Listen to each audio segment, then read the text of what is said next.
बिस्मिल्लाहिर्रहमानिर्रहीम अस्सलाम वालेकुम रहमतुल्लाहि व बरकातुहू। प्यारे नाज़रीन, कैसे हैं आप सब लोग? उम्मीद करता हूँ कि अल्लाह पाक की रहमतों के ज़ेर साया खैर वाफ़ियत से होंगे। दोस्तों, बाज़ दफ़ा बज़ाहिर कुछ बातें हमें बहुत ही मामूली सी लगती हैं, लेकिन हकीकत में वो काफ़ी बड़ी होती हैं। उनका हकीकत से जब वास्ता पड़ता है तब पता चलता है कि ये तो मुश्किल तरीन काम था। आसान से कामों में एक मुश्किल काम ये है कि एक बड़ी अच्छी प्यारी और फूली हुई रोटी बनाना। बहुत मज़े की रोटी बनाना। आटा कैसे गूँधा जाता है, सबसे पहले इसका आटा कैसे गूँधा जाता है वो मैं आपको बताता हूँ, फिर मैं आपको बताता हूँ फूली हुई रोटी कैसे बनेगी। एक हमारे व्यूवर की फ़रमाइश भी थी, तो उसको भी आज ये सब पता चल जाएगा। आटा गूँधने वाला ये मिट्टी का बर्तन, ये आप सबके घरों में होगा। इसमें 1 गिलास आपने पानी डालना है और इसमें तकरीबन 1 किलो के करीब-करीब हम आटा डाल लेंगे। पानी जैसे-जैसे हमें और ज़रूरत पड़ेगी तब-तब हमने इसमें पानी डालते जाना है। दोस्तों, एक अच्छी रोटी बनाने के लिए आटे को अच्छी तरह से गूँधना बहुत ज़रूरी है। कुछ चीज़ें होती हैं जो हमें बाद में जाके पता चलती हैं, शुरू-शुरू में हमें इन चीज़ों का इल्म नहीं होता है।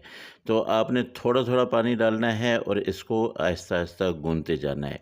जब तकरीबन 3 मिनट आपके हो जाएँ तब आपने ये ऐसे शक्ल में जब आ जाए, अब आपने इसको 15 मिनट के लिए रख देना है बिल्कुल। ये देखिए 15 मिनट के बाद मैंने इसको खोला। अब मैं इसको ऐसे करके गूँधूँगा। इसको कहते हैं मुक्की देना। ये लाज़मी चीज़ होती है। ये तकरीबन 8 से 10 मिनट गूँधा जाता है आटा, तब जाके एक प्यारी-सी, अच्छी-सी, बेहतरीन-सी रोटी जो है वो आपको खाने को मिलती है। अगर 10-15 मिनट आटे पे ना लगाए जाएँ तो फिर रोटी टूट जाती है। मेरे एक व्यूवर का भी यही कहना था कि उनकी रोटी अक्सर टूटती है और उनसे नहीं बनती है। तो आज मैं ये सब तरीका आपको इसलिए बता रहा हूँ। यहाँ पे नमक डालेंगे। नमक चूँकि तकरीबन 1 किलो मेरा ये आटा है, तो इसमें 3 चम्मच जो है ये मैं नमक डाल रहा हूँ। मैंने अपने घर का ही नमक रखा हुआ है, देसी नमक जिसको कहते हैं, ये वो वाला है, आयोडाइज़्ड नहीं है। तो आप देख लीजिए, नमक आप हस्बे ज़रूरत डाल सकते हैं। अब मैं इसको और ज़्यादा अच्छी तरह से मिक्स करता जाऊँगा और तकरीबन 10 से 15 मिनट जब हो जाएँगे, तब ये बेहतरीन किस्म का आटा जो है ये मेरे सामने होगा। तो ये देखिए माशाल्लाह, हमारा आटा गूँधा जा चुका है। अब इसको मज़ीद हम 5 मिनट के लिए छोड़ देंगे, ऊपर कपड़ा दे देते हैं। तो 5 मिनट के बाद फिर हम इसके बना लेंगे पेड़े, और पेड़े कैसे बनाने हैं वो भी मैं आपको बताता हूँ। तो ये देखिए, एक अंदाज़े के मुताबिक आपने छोटे से पेड़े का आटा लेना है। मैं थोड़ा बड़ा पेड़ा ले रहा हूँ, ठीक है? क्योंकि हमारे घर में रोटी जो है वो बड़े साइज़ की बनाई जाती है। तो ऐसे देखिए, ये ऐसे आपने पेड़ा बनाना है। इसी तरह ये उठाएँ, ऐसे करके अच्छी तरह से इसको प्रेस करें ताकि ये बिल्कुल ऐसे पेड़ा जो है गोल सा बने और बेहतरीन सा बने। इसको जब आप बना लेंगे, आप इसको भी अगर 2-3 मिनट रखना चाहें तो आप रख सकते हैं ऐसे। अगर आप इसको 2-3 मिनट रखना चाहें तो रख लें, रखने से और भी अच्छी रोटी बनेगी। लेकिन मैं यहाँ पे इनको अभी ही रोटी बनाऊँगा आपके सामने। इसको आपने थोड़ा-सा प्रेस करना है, खुश्का डाल लें, जब ज़रूरत पड़े तो इसको खुश्का जो है वो ज़रूर लगाएँ। और इसको आपने क्या करना है कि अब बेलन लेना है। बेलन आपने ऊपर रखना है और इसको आहिस्ता-आहिस्ता घुमाना शुरू कर देना है। तो रोटी जो है नीचे खुश्का लगा हुआ होगा ना, तो रोटी घूमती जाएगी और गोल होती जाएगी, ठीक है?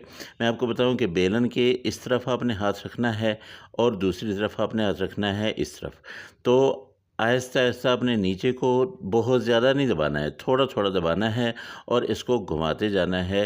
रोटी जो है बनती जाएगी इंशाल्लाह। ये देखिए, नहीं टूटेगी। जितनी मर्ज़ी आप इसको खींच लें, आपके सामने मैं इंशाल्लाह, मेरा जो तवा है ना वो है 17 इंच का। आपको मैं 17 इंच की रोटी जो है वो बना के दिखाता हूँ। तो ये रोटी हमारी रेडी हो गई है। चलें जी, तवे पे डाल लेते हैं। तो ये देखिए, इतनी बड़ी रोटी जो है ये बनाना कोई आसान काम नहीं है। छोटी रोटी तो सब बना लेते हैं। ये देखिए, ये फुल तवा जो है इसके ऊपर ये रोटी मैंने डाल दी है।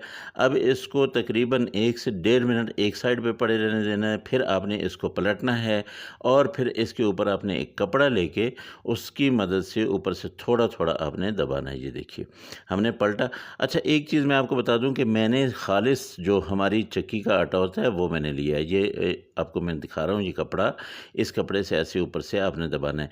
खालिस आटा जो हमारे गंदम होती है उसका आटा मैंने लिया है, ये रेड वाला है, फ़ाइन आटा नहीं है, मैदा भी नहीं है। तो ये देखिए माशाल्लाह ये रोटी फूलना शुरू हो गई है। अच्छा, कुछ दोस्त इतनी सी रोटी फुला के उसको जो है तवे को हटा लेते हैं और चूल्हे के ऊपर जो है डायरेक्ट रोटी को फुलाते हैं, वो ना किया करें, वो अच्छी नहीं होती है। वो आपकी सेहत के लिए ठीक नहीं है, कई डॉक्टरों ने मना किया हुआ है। तो ये देखिए माशाल्लाह ये फूल भी बन रहे हैं और रोटी भी फूल रही है। ये जो डार्क से ऊपर नज़र आ रहे हैं ना आपको, ये डार्क इसको फूल हम अपनी ज़बान में कहते हैं, फूल बनना है। इनको आपने ज़्यादा नहीं बनने देना है वरना रोटी जल जाती है, ठीक है? तो ये देखिए कितनी प्यारी रोटी बन रही है और इसको आपने अलटते-पलटते रहना है, जब अच्छी तरह से पक जाए बस फिर उतार देना है।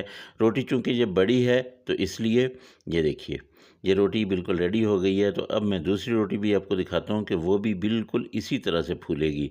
और फिर मैं आपको बता रहा हूँ कि आटा अगर आपका अच्छा गूँधा हुआ है तो इंशाल्लाह रोटी भी बहुत ज़बरदस्त किस्म की बनेगी। ये देखिए ये दूसरी रोटी है, इसको भी मैं उठा के ये ऊपर रखी, ये देखिए माशाल्लाह।